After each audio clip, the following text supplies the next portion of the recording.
This is Donko, and Donko has a really confusing problem.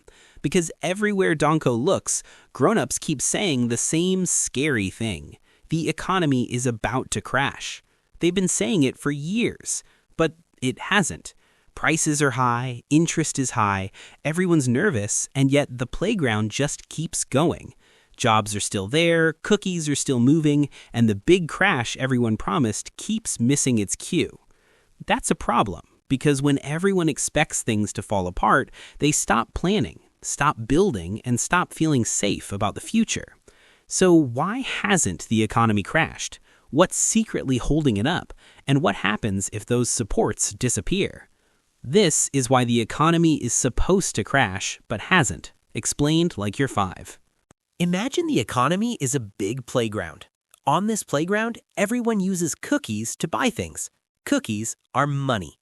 Kids use cookies to buy tree houses, that's housing, scooters, that's cars, snacks, that's food, and games, that's fun stuff. Now, here's the problem. Over the last few years, everything on the playground got more expensive. Tree houses cost more cookies, snacks cost more cookies, scooters cost way more cookies. This is called inflation, when prices go up and your cookies buy less stuff. To stop prices from going crazy, the playground rule makers did something. They made borrowing cookies harder. They raised interest rates. Interest rates are the extra cookies you have to give back when you borrow cookies.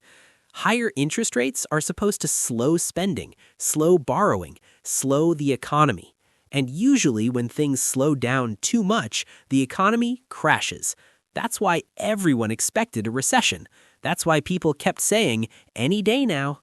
But here's where Donko notices something strange. Even with high inflation and high interest rates, most kids still have jobs. Cookies are still moving. Stores are still open. The playground is still busy. So what's holding it up? The answer is simple. The economy didn't fall because it had a lot of help. First, many kids still had extra cookies saved up from earlier. When the playground shut down before, rule makers gave out emergency cookies. Those cookies didn't disappear overnight. Second, jobs stayed strong. As long as kids have jobs, they keep earning cookies. And when people earn cookies, they keep spending them. Third, the rule makers didn't want the playground to break. They raised interest rates slowly, not all at once. They were careful. So instead of a big crash, the economy did something weird. It slowed down without falling over. This is what grown-ups call a soft landing. So why hasn't the economy crashed? Because crashes don't happen just because people expect them. They happen when people lose jobs, cookies stop moving, fear spreads fast, and that hasn't fully happened yet. The economy is like a tired kid running with training wheels. It's wobbling, it's slower, it's not comfortable, but it hasn't fallen. That doesn't mean everything is fine. High inflation still hurts. High interest rates still make borrowing hard. Housing is still expensive. Many families still feel stressed. It just means the economy is being held up longer than people expected. And that's why the crash keeps getting delayed. Now, here's the important part. Training wheels don't last forever.